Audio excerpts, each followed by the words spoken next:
Welcome to the punctual before floor. Yeah, you heard that right. We are here on time, folks. I am your host, Greg Sylvander. Before floor is an extension of 5 on the floor, and we are getting you set for the Toronto Raptors and Miami Heat at FTX Arena. Before I get into my esteemed panel, including what may or may not be Boy Wonder himself to the right down there, let's get to our hosts, let's get to our sponsors of the great 5 Reasons Sports Network. And the first one that I want to call out is Mark Brown. So Mark Brown, PA, if you're a young single individual, it's important to have a meeting with Mark Brown and make sure that someone you trust is making decisions for you. If you're unconscious or incapacitated, anything of that nature, you want somebody that's experienced who will protect your best interests. You know, if you're young with a family, you need to make sure that you have plans set up for your kids. So if anything unfortunate happens, you're taken care of there. If you're older, you don't have a family, you still want to say in where your estate goes. So make sure you reach out to Mark Brown, PA. They're a small firm. They allow themselves a lot of time to be laser focused on each of their clients. They remain available. They work with a ton of real estate and title companies, so they're experts in handling land and property assets. So this is your guy right here, Mark Brown, PA, at 954-566-5678. You'll get a free case evaluation. All you got to do is mention 5 reasons or 5 on the floor or any of the 5s in Miami Heats you can spurt out of your mouth. Mark Brown will recognize you and he will take great care of you. Again, free case evaluation at 954-566-5678. In addition to Mark Brown, another sponsor, y'all know the name as did Jigga say that? This is Biscayne Bay Brewing. So this is a great local brewery right here in South Florida. They are absolutely bringing the heat, as the graphic says. They have the Marlins IPA, the Tropical Bay IPA, Marlins Lager, excuse me. These are some of the absolute fan favorites. I've heard nothing but great things. So you need to check out these craft beers. Ask for the Miami Pale Ale by name. Ask for the brand Biscayne Bay Brew by name. Anytime you're out at your local pub, this is the stuff you need to get your hands on. There are also kiosks that have this available right there at FTX Arena. So you can get your hands on one right before the game starts. They are the official sponsor of the 5 Reasons Sports Network. That is Biscayne Bay Brewing. So, fellas, it's the second night of a back-to-back. The Heat are 2-5 in these situations. It's Toronto, which is a much more viable opponent. My panel, we have Brady Hawk. You can follow him at Brady Hawk 305, Jonathan Ramlakan at 3-Piece Combo, Tony Schwartz at, I believe, Tony Schwartz NBA. Hope there's no numbers mixed in there anywhere. Yeah. And then on the 1s and 2s, Alejandro Villegas is down below. Before we get into any of this stuff matchup related, Brady Hawk, who's in, who's out? Yeah, the big one on the other side is Fred VanVleet. Will play. I think that was a little up in the air. He's probable, and he's going to go through warm-ups and kind of go from there. The difference from the last time they faced Toronto, this time around, they're going to have Gary Trent Jr. So obviously he's been playing really well recently, so that's a different guy they're going to have offensively. And for Miami, Jimmy Butler was listed as probable, and Spo said he's good to go. So everything looks the same on Miami side. Yeah, so you already hit the nail on where I wanted to go when I heard FVV was going to be playing in this. And I guess, Tony, I'll start with you. Since you are our super sub, he's like 6th man of the year. Anytime anybody can't make before floor, Tony Schwartz is in. What I'm looking forward to the Gabe Vincent on Fred VanVleet minutes. Yeah. How do you see that matchup? I mean, I feel like Gabe is, if any point in his career he was ready to match up with a guy like this and make a statement, it's tonight. Kind of tell me a little bit about what you expect to see between those two. Yeah, if you're not paying attention to the Raptors, you're missing 2 incredible seasons of Pascal Siakam and Fred VanVleet right now.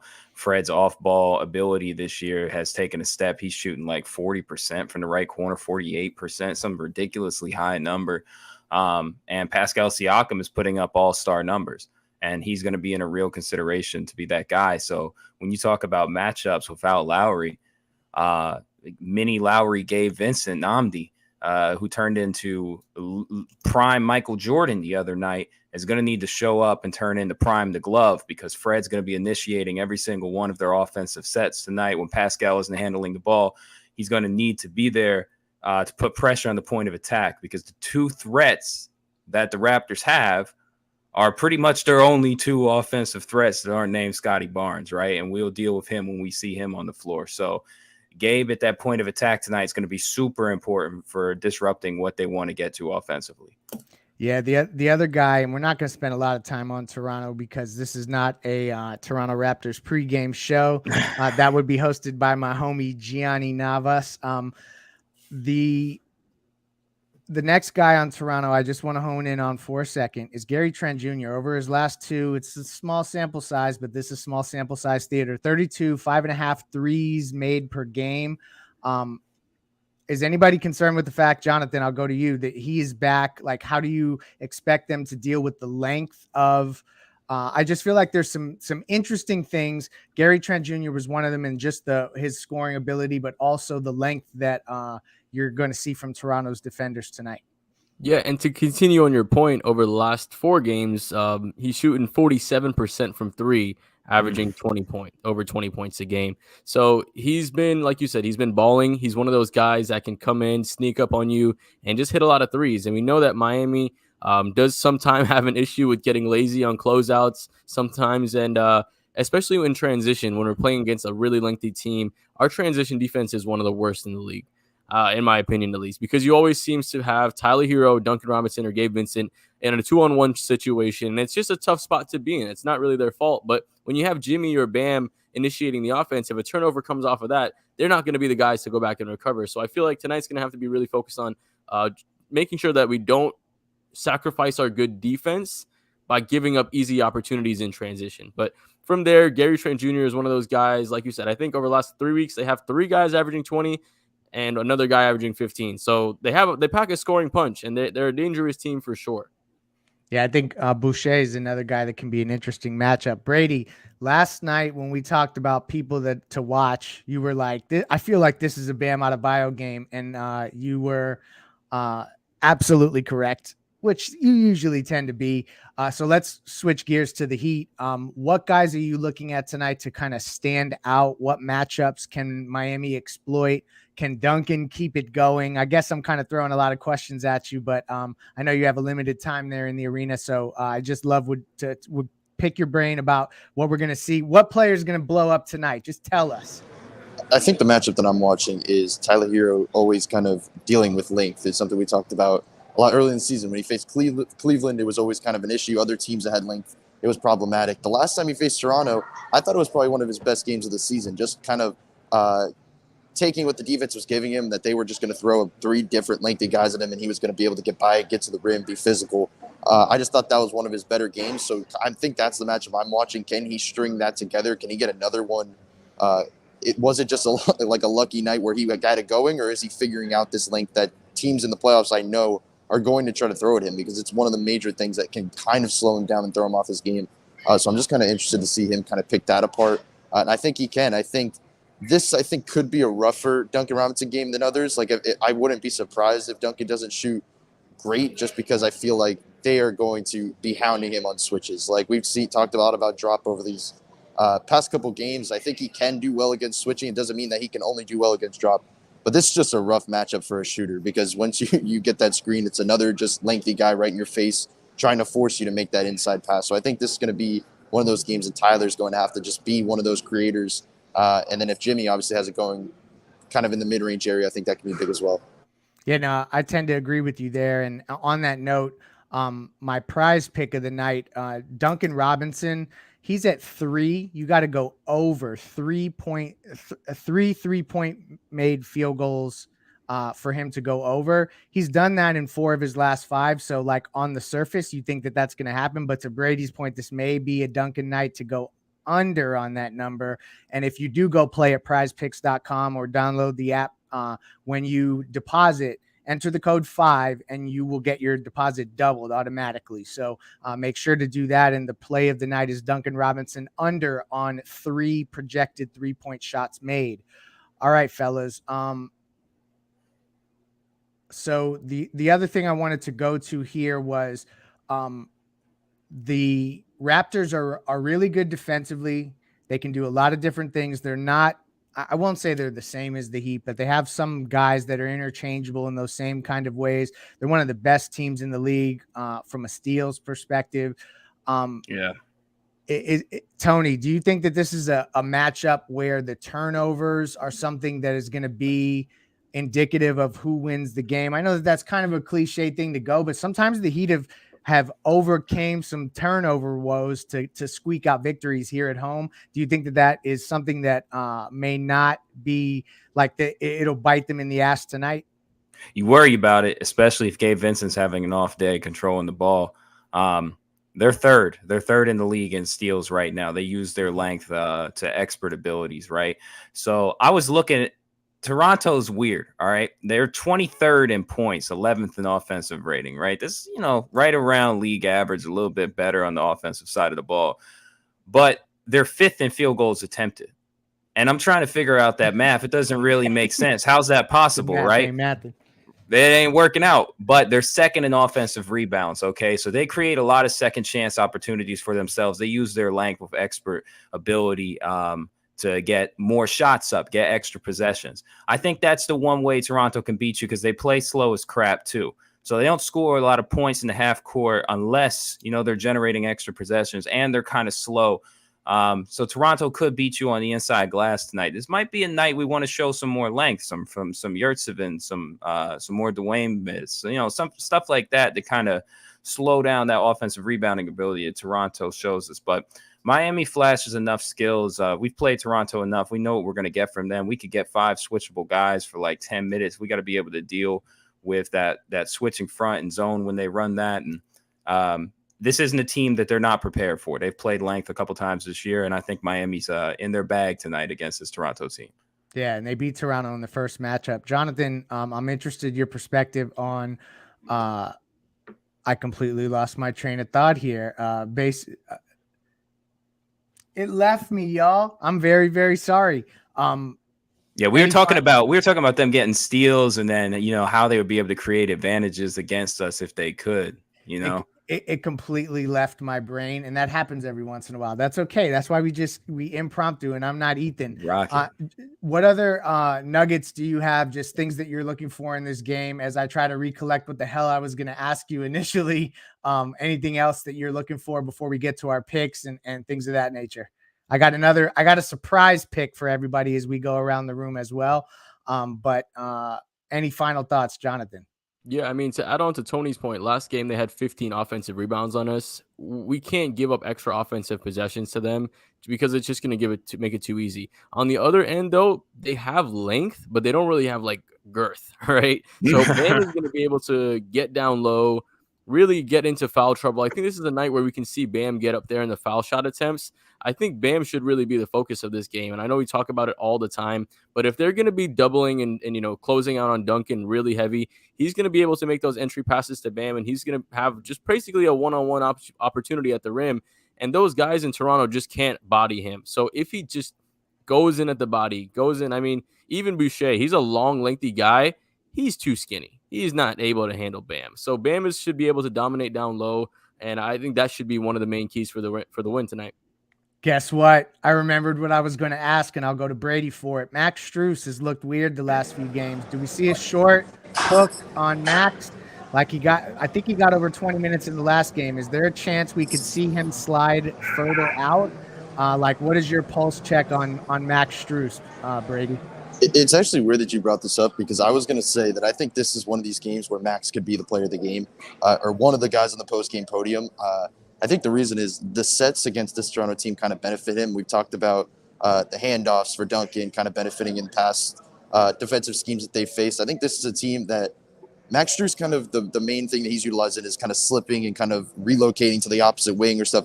That is what's you can do to kind of beat a lengthy, switchy team like this. And I think Max Strus can really pop in this one. And obviously, he's just due for one. Max Strus is going to shoot it. We've seen him in the last one. He gets shots up. I think they're going to be going in eventually. And I think long term, I think I'm coming to the point that you only need one of them. Like when you're coming down to a playoff series and you have guys like Caleb and Gabe playing this way, It just seems like that Max is probably going to be the one that gets squeezed, and I think he can be utilized at times if Duncan maybe doesn't have it going. But we're kind of getting clarity, I think, on that part. But Max Strus obviously still can be used at this point in time in the regular season when they're not healthy. Who knows if they will ever be fully healthy? So maybe he will be utilized. But I think tonight, I think this is a Max Strus game. I think he gives you probably 5 threes. See, the universe was looking out for me because Brady had a really good answer to that question. So it parked in the back of the memory bank and then came back. All right, guys, let's go around and get final predictions. And also, since we're playing the Toronto Raptors, your favorite Drake song of all time. So those are the two things we're looking for here. And if you can't name one, that's okay too. Like, I get it. Not everybody maybe listens to Drake. So I want your prediction for tonight's game and your favorite Drake song of all time. Tony. Oh, this is easy, man. You couldn't have come to a better person for this. This is going to get blown out, I think. Miami is too many paths to victory, too many attack fronts that we can show Toronto. I don't want to get up too early. I'd like to separate in the fourth because you know how we play with big leads. And the favorite Drake song of all time is the best Drake song of all time. Okay, that's Tuscan Leather. Tuscan Leather is a certified classic. I was going to choose that. I guess I got to change mine now. Because we all can't pick the same one. I like that rule. That's the rule. We all can't pick the same one. Jonathan, up next. I'm going to take the Heat. I actually do want to say one thing from Nikias somehow burned this into my brain from me reading this on Twitter. The best way to beat a switch is with a slip. So have Bam and PJ get inside, have those short floaters. I think PJ can have – this is a sleeper game for PJ to make a lot of those short hooks as well. If we can't go with Tuscan Leather, I mean, I really love Pound Cake. That whole album is really good. Pound Cake, really good album too. I mean, obviously that's a heavily featured song, but Pound Cake is really good too. Very good choice. Brady. Yeah, I've said before, I don't love this matchup for Miami, just the length overall, but I think there is, as you guys were mentioning, I think there's clearly enough avenues to get it done. It feels like this is a game where neither team reaches 100. It just feels like this is going to be an ugly basketball game. Second night of a back-to-back, not the greatest matchup overall. Obviously, Miami's going to bother Toronto as well. Like, this is not just one-sided. I think this is one of those games that end in the lower 90s. I think Miami late. And since I'm going to keep a theme on this pregame show, I'm going to go most underrated or was he going to say 305 to my city? Because he was going to say somebody took Brady down. Wow. Brady, he just texted me. He said his favorite Drake song is Way Too Sexy. So we're gonna go with that. There he is. He's back. He's back. This Wi-Fi over here, No, I was gonna keep a theme and go best song or most underrated song on CLB, and that is "Race My Mind." I think that was the most underrated song on there. So I'm gonna go with the newer stuff every time with these type of questions. All right, Alejandro, what you got? Pick of the game and a Drake song.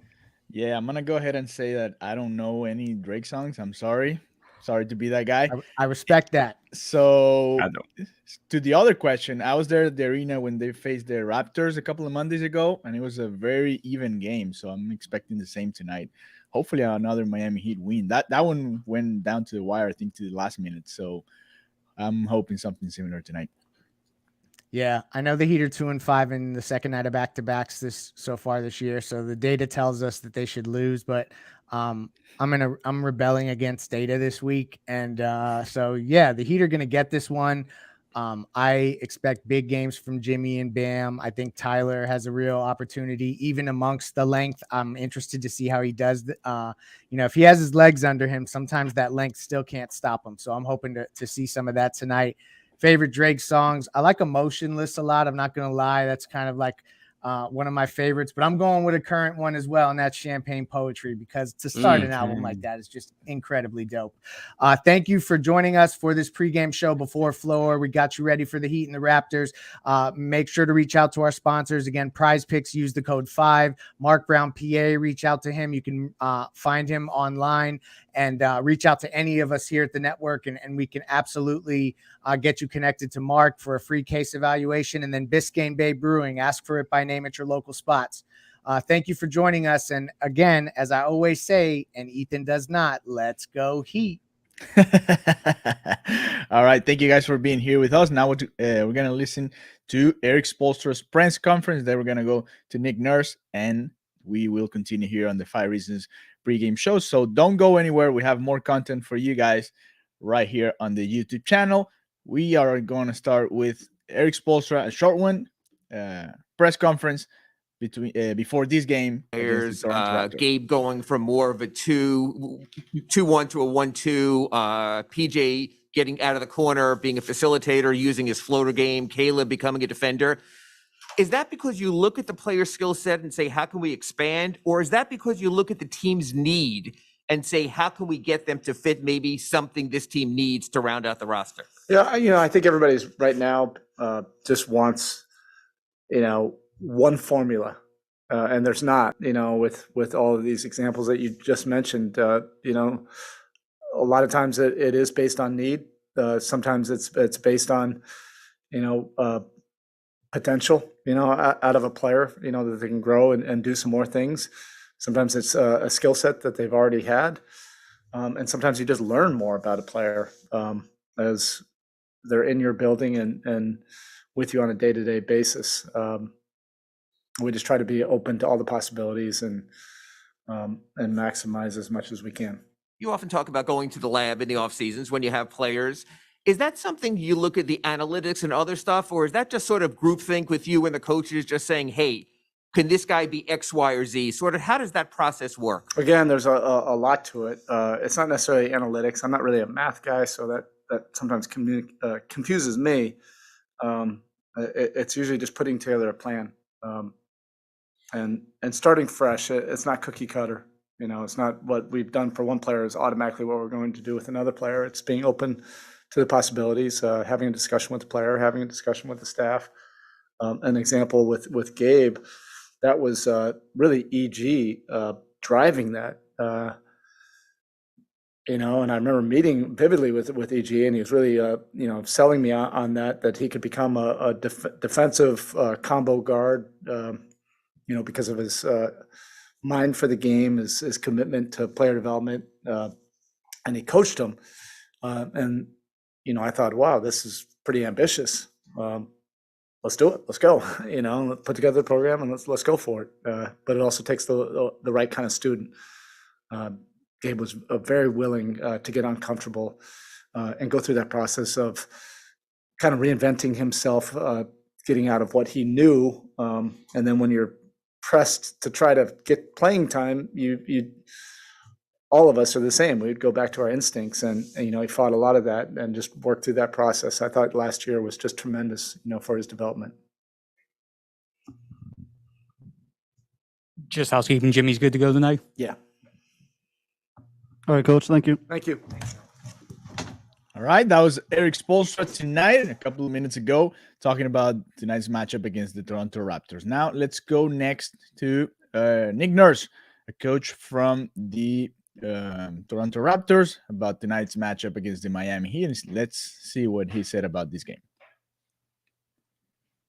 Questions in the room, and then we go online. So if there's any further questions, go ahead.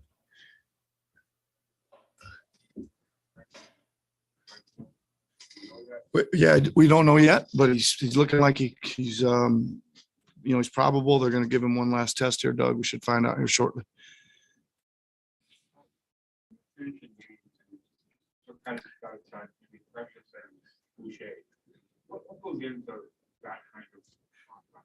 Well, it's just probably who's playing better. Right. If there's a feel on that either way, wouldn't necessarily say that's ended that way sometimes, but and then there's probably a size matchup. If there's a big body center out there, probably lean towards Precious a little bit more. Yep. Nick, I asked Tyler last night what he thought the biggest progression in Jimmy Butler's game has been throughout the years. He said his passing ability, I believe, the week before. Curious if you agree with that, and not, like, what else do you think?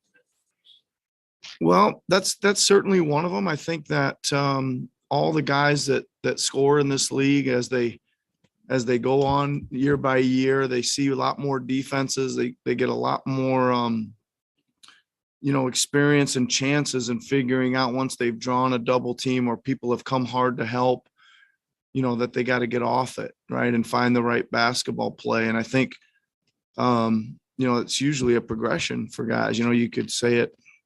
Giannis's passing's getting better. Our guy Pascal's passing's getting better. Whatever. I think it comes with that. My thing with Jimmy to me is that he seems to make really key plays.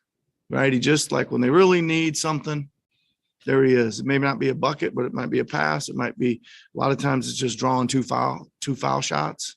Right? He'll when they really need something, he's there, and those things happen probably more frequently than maybe people think. But when you're coaching on the sideline, there's a lot more of those big plays that moments of the game you think that the wheels are about to come off if you don't get a stop or if you don't get a score. I mean, I'm not sure everyone senses that as much as we do, but you know what I'm saying. Yeah, do you feel like he's become this superstar in the sense that when he gets inside of 8 feet, it's either a bucket or a free throw.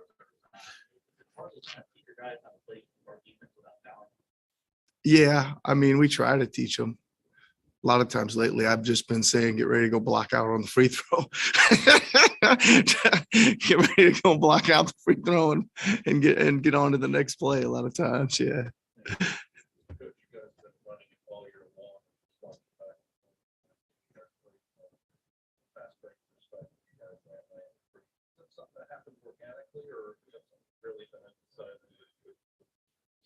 Well, I think that not unlike, watch these guys play last night, and they were playing fast last night here. My thing I've always said is that I gotta ask these guys to play defense, right? Play really hard defense, and if we're gonna play all that defense, we better try to get something out of it at the other end. And I would say that's kind of where it all starts from for me. We're trying to build some multiple what we call push guards or push forwards, guys that when they snap down rebounds that they can bring it. We're trying to have a lot of guys do that. We think that's the fastest way to get it down the floor. So we've done a lot of experimenting with that this year. You guys probably see that too. Yeah, it's something we got to get better at, though. I think we come at you pretty hard. I'm not sure our strike rate's quite where it needs to be, though. Right, we get more out of it.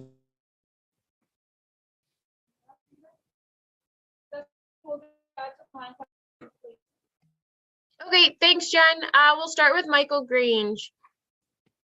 Hey, Nick. What are some of the challenges of coaching against a team like the Heat that, it's such a long lineup, right? Like I'm sure you go through the scouting report and where do you stop? So it's a little bit difficult there. Well, really good question. Really like for me, it's a physicality battle. They're always going to be intense and play physical. They're playing really fast. They did last night for sure. But probably the biggest thing is shooting. Man, you look down and they shoot 45% every game from three lately, and it's not ever the same guy. They got so many guys, they got so many guys over there that can bust 5 or 6 or 7 threes on a given night, and they seem to find one of them, and that's breaks open a lot of games. And is it just logistically, like there's a lot of scouting reports, there's a lot of guys people have to be familiar with and accountable for? Is it easy to get people lost in the shuffle sometimes? I wouldn't say that, Michael. I wouldn't say that. I would just say that, they do a really good job of finding guys that can shoot the ball.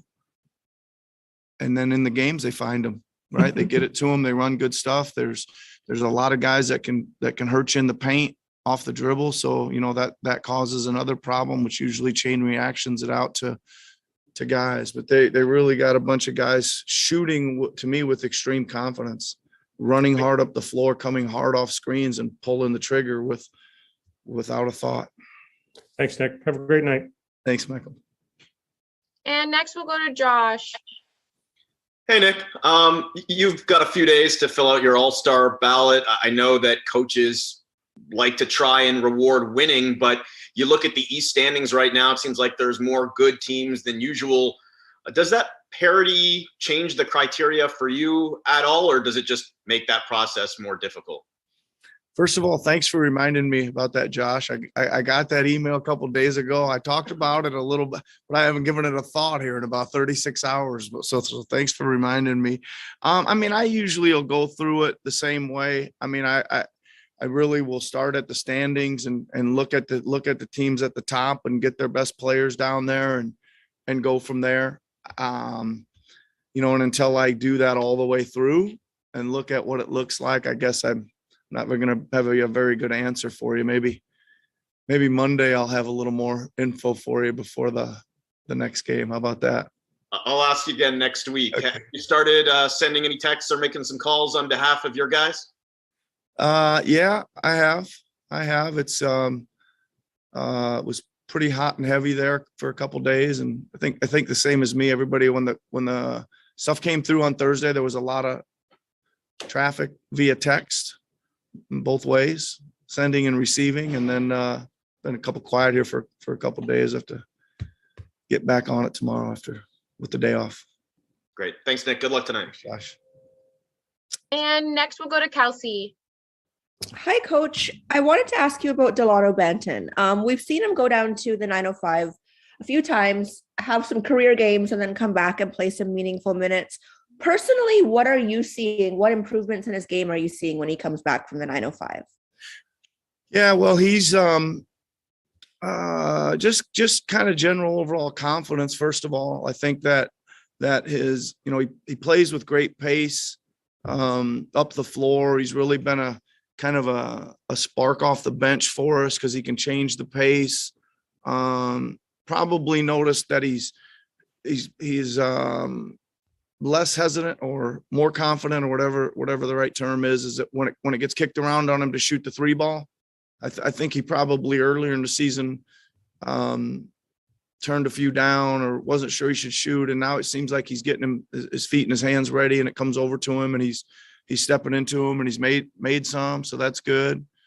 And he's been really solid on defense. I always say it takes a while to learn all this NBA help side defense rotations, all that stuff, but he's been pretty solid. He makes mistakes. He covers up for a lot of it with his length and his kind of his anticipation or IQ is pretty good feel for the game. Thank you so much. Good luck tonight. Thanks. Thanks, Coach. That's all the questions we have for you. Okay. Thanks, everybody. Enjoy the game.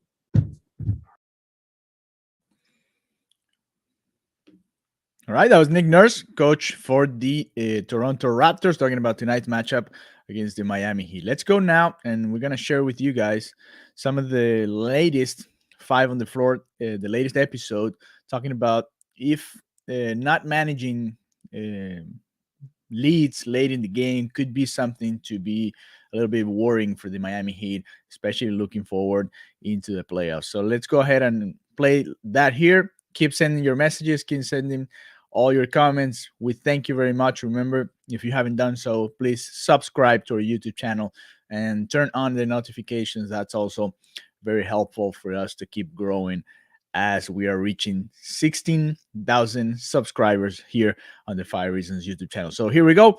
A little bit of the podcast that the guys recorded last night after the win against the Los Angeles Clippers. Want to advertise your business in a cost-effective way? It's time to give podcast advertising. Apple Podcasts. We're also on Dash Radio on their Nothing But Net channel. Brady Hawks takeaways. That's where you get them, and you'll see them at all the Heat games as well. And I would recommend you check out his Instagram handle. It's a lot of fun.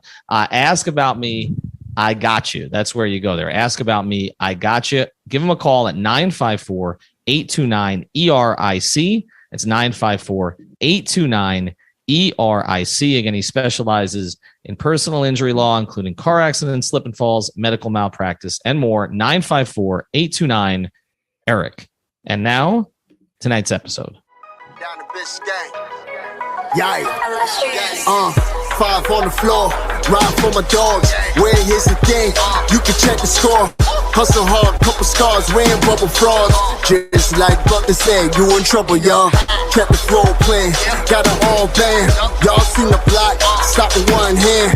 And Pat, we trust, inspired, have the guts. We're here to bring the heat. Y'all can hang it up. Welcome to 5 on the Floor, a daily insider show on the Miami Heat and the NBA, featuring Ethan Skolnick, Greg Sylvander, and Alex Toledo, plus others from the 5 Reasons Sports Network. All right, Ethan Skolnick back on 5 on the Floor. Here's tonight's floor plan. Brady and Alex are at the arena tonight. I think Brady's record now when he goes is like 11-2. So it's Greg Sylvander and me. You can follow him at Greg Sylvander. You can follow me at Ethan J. Skolnick and at 5 Reasons Sports. The Miami Heat win again. They stay in first in the Eastern Conference. We're waiting on the Chicago-San Antonio result, but they may actually extend their lead in the Eastern Conference tonight. They got a game coming up against Toronto, back-to-back the next night. They needed to get this one, and they jumped out early behind the play of Duncan Robinson, and then in the third quarter, Gabe Vincent, Jimmy Butler with a solid all-around game. And then they kind of collapsed late. And we're going to focus a little bit on this. And now Greg tells me the Bulls just lost. So the Heat actually extend their lead in the Eastern Conference. I think they're now a game and a half up, correct, I believe, in the East over Chicago. But we're going to talk about this in the sense of concerns. Like, what is a legitimate concern and what is not? Because we have to put what's happened late in games in the context of some of the other things we were worried about earlier in the season that corrected themselves. So will this correct itself? They were playing against a team tonight in the Clippers that has done this repeatedly, including on this road trip against Washington. They had the most comebacks in the league in terms of big deficits. They came back from a 35-point deficit against Washington, and they almost pulled it off against the Heat tonight. I mean, it didn't get that close, but it got a little dicey there at the end. But it's not just the Clippers, though, Greg. Okay. Miami has had some trouble holding leads. Even PJ Tucker said it after the last game. He says, I don't like getting up by that much like they did against the Knicks, because typically we let that go. We don't maintain it. So I'm going to start here with you just on a level of concern from 1 to 10. And then we're going to touch on a couple of the other things that have corrected themselves over the course of the season. But on a level of concern from 1 to 10, where are you with the Heat's late game struggles, turnovers, letting teams back in games? In honor of Gabe Vincent, a 2. I'm not concerned. Because a couple of things, I guess. No Kyle Lowry. I think one is the thing that we should recognize. I think we do need to see them in close games against good teams. There needs to be work on execution. They need to develop reps. Particularly with their main group, to get that kind of cohesiveness and chemistry late in games. But I would say that, like, losing leads, and that was kind of what took place tonight, is not something that I'm worried about happening in the playoffs a lot. Those games tend to be tighter. They tend to be slower. So that's not something that's a ton of a concern. I mean, there's little things. They were a little slow on closeouts tonight. There were some turnovers that were bad. So you can point to a lack of focus with some of that stuff, but they've had such a great run at home. Teams are bound to come in and catch them slipping a little bit here and there, a little slippage, as maybe Coach Spo would say, but I'm not overall concerned. I think there are some other things that happened earlier in the season. And Ethan, I don't know if you want to take the first one, but I have a couple that I remember that we thought were concerns and obviously ironed themselves out. But, so I think that this is kind of maybe more one of those things. Yeah. And we're going to get to those in a second. I would put it at about a 3.5 to 4. I do think that Kyle Lowry corrects some of this, and Kyle will be back at some point.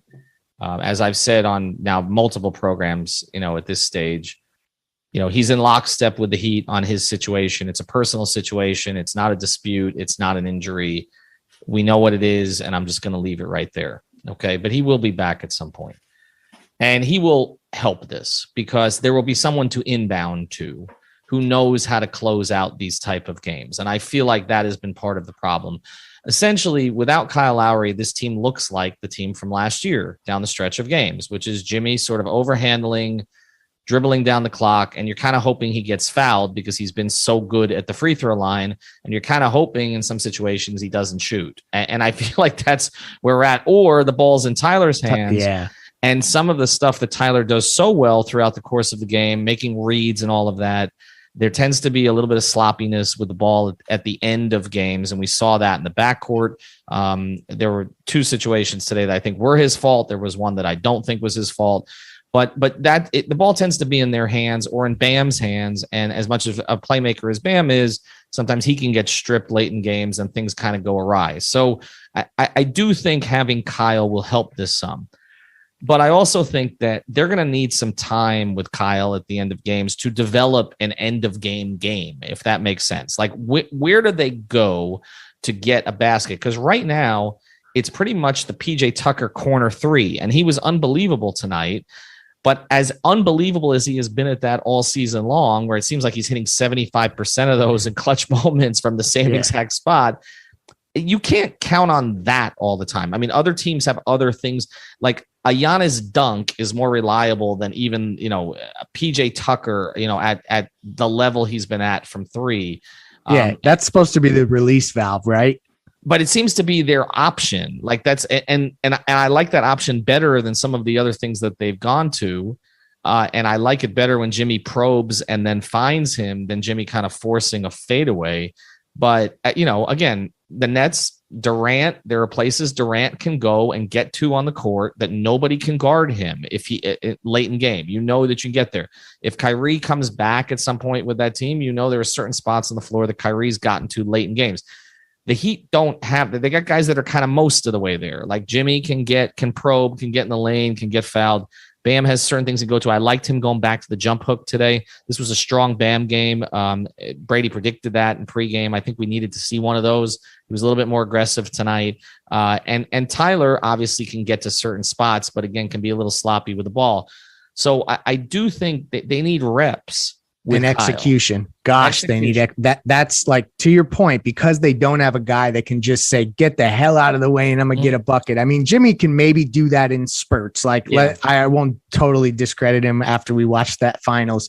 And Tyler can get to spots, but they're not like Giannis and KD. So you have a really good point there that it's going to be about, I can't say Spoelstra because it transcends what a coach can do as they're standing off to the sideline. Yeah. It's about execution from the players. There's only so much you can scheme there. I mean, some of it is scheme, but again, going out west, okay, the couple of teams you may see if you got to the finals, Phoenix is elite down the stretch.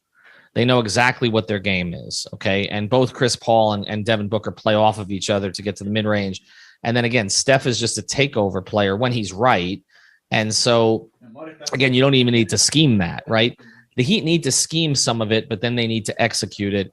And I think that is the one piece that's missing here. And you are seeing these collapses at the end of the game, in part because it's like Jimmy's playing one way the whole game. And then at the end of the game, it's like it all kind of falls on him to save them. And he's not always that guy, particularly if he's not making shots at the rim. It's just not a play. Again, the foul line, he's great. I think the Heat's free throw shooting is a huge asset for them. Their most prolific free throw shooters in terms of getting to the line are also their best free throw shooters.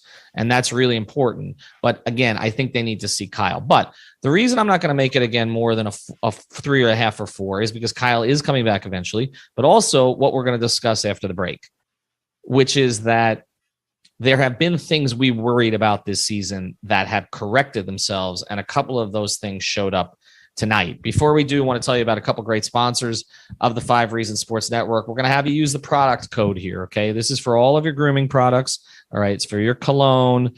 Everybody wants me to say the tagline, so I will get to it, but you got to go to manscaped.com, use the code 5RSN, and you will get 20% off. They send you all kinds of cool stuff here. A nice box, the whole thing. And again, they got different types of razors. So certain type of grooming you want to do, you can do that. You can also, you got some nose hairs, you get into your 40s, they got a razor for that also. Go to manscaped.com, use the code 5RSN, you get 20% off.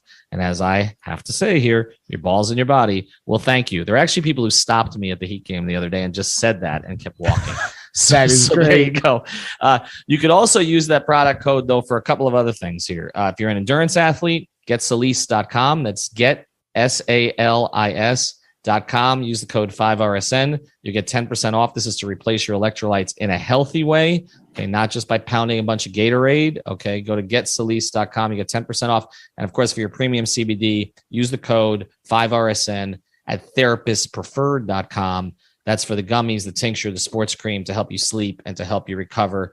Therapistpreferred.com, manscaped.com, getsalis.com, 5RSN. is the code. All right. This is why I don't want to over worry.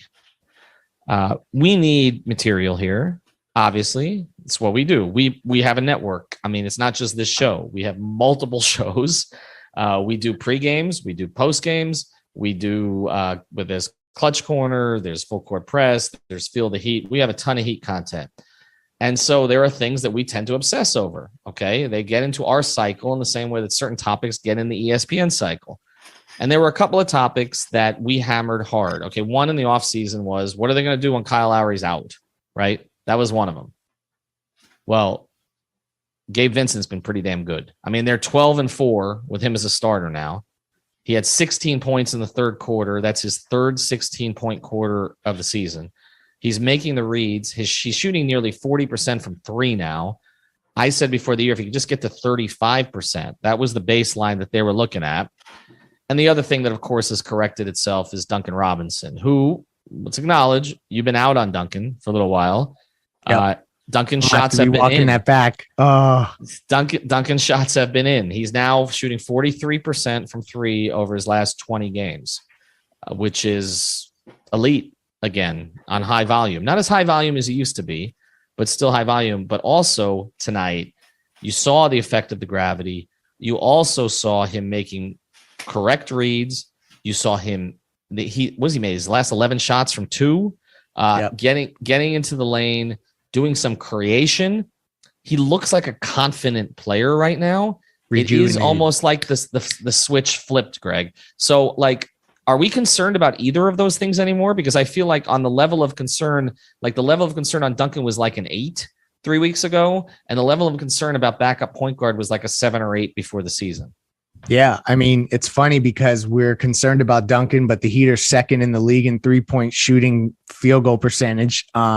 Some of the other things that we were really concerned about is like we knew this team would be good defensively, but what are they going to do in the offense on the offensive end, and how does it all fit? Well, they're 12th best in half-court offensive rating per cleaning the glass.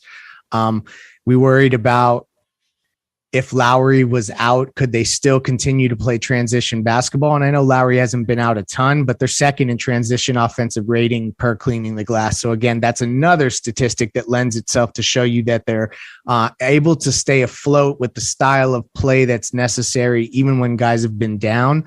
And Gabe, like, to see him, what's more telling to me than them blowing a lead tonight is that Gabe can have an avalanche of 3-point. If he can have a 6 or 7 3-point field goal made quarter, like that's informative to me, because that's a guy that he has it in him to catch fire in a way. Those are the types of quarters that win you playoff games. Like, it just happens that way. I mean, if we were just talking about, we missed Jay Will on the all-time role player podcast, game 6 against Detroit. He went 7 for 7 to start the game. Like, guys do that kind of stuff and win games because of it. So you're right. Like, though both of those things are no longer concerns. The depth that we talked over and we haggled whether it was going to be enough. They're deeper than any team in Heat history. So there's a lot of stuff that we thought were concerns, and really, I don't know that they are. Are you still out on Duncan? No. So clarify this, I guess. I've never been. Duncan is the perfect fit for this roster. So there's no doubt that, like, he is the perfect player to insert in between Bam, Jimmy. I've never been out on his fit. I've never been out on committing to him. It's just the more that I look at team building going forward, and now that you have this stable of guys that also are going to be up for extensions, it just seems like that's going to be inevitable. And that was why I started to get weird when his shooting started to struggle, and then the confidence looked bad. And when you start to just lose that kind of stuff, I started to get nervous. But ultimately, if he's shooting well, there's no reason to mess with this. So I'm not going to be the type to just throw him in the trade machine for no reason at all. That's not where I'm at. And I don't think that there would really be any reason to, now that he's back to shooting the way he is, I'm not one that subscribes to, okay, well, he's regained his value, flip him now. No, yeah, I think now you see it through. No. So, like, to me, I'm completely putting trades on the shelf, and we'll revisit that later. Yeah, I saw that. I mean, there is a certain contingent on Twitter that That's all that they want to do with him. And I also feel, and this is part of our age and the social media age and the way that fans are. There are fans who want to be right more than they really want their team to succeed. There's a certain contingent of the fan base, and on both sides of all issues, they just want to be right. This is happening with the Dolphins and Tua, no question, and it started to happen with Duncan Robinson. But I think that there is a way to be right about the long-term prospects of Duncan staying through the end of his contract, and at the same time saying, they are better when he's good. It makes a big difference. Like him being good is a bigger indicator of their success than pretty much anything else on the roster. If you look at wins and losses for the Heat, when he shoots well, they win. It's just pretty standard, okay? And it is because of all the other things that he creates. And again, to come to it tonight, okay? And before I got one more point to make. Before I do, just want to mention this before I go. Championship games this weekend. PrizePicks.com. Put down $100. Use the code 5. Gambling's not coming to South Florida anytime soon. If you saw what happened today, so play the daily fantasy. You can play that in Florida. Use the code 5, and you get your initial deposit matched. But what I wanted to say here was, Hero wasn't great tonight.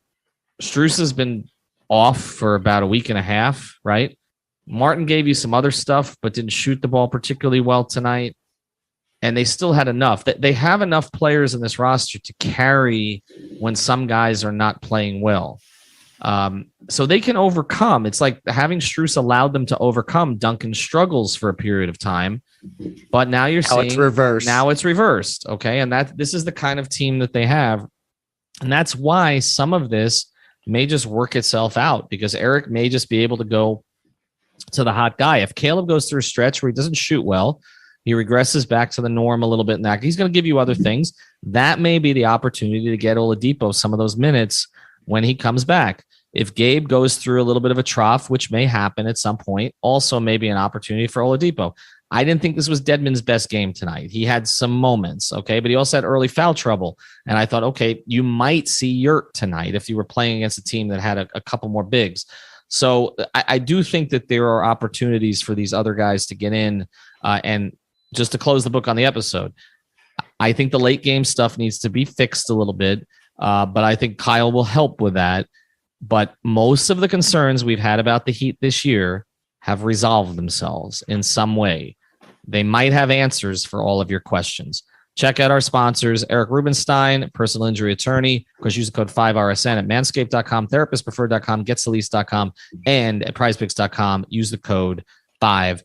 Play the Toronto tomorrow night. We'll actually be back on Sunday night on 5 on the Floor, but you can check out the YouTube channel for Post Up 5R. Have a good night. Thank you for listening to the 5 on the Floor on the 5 Regional Sports Network. All right, so there you have it.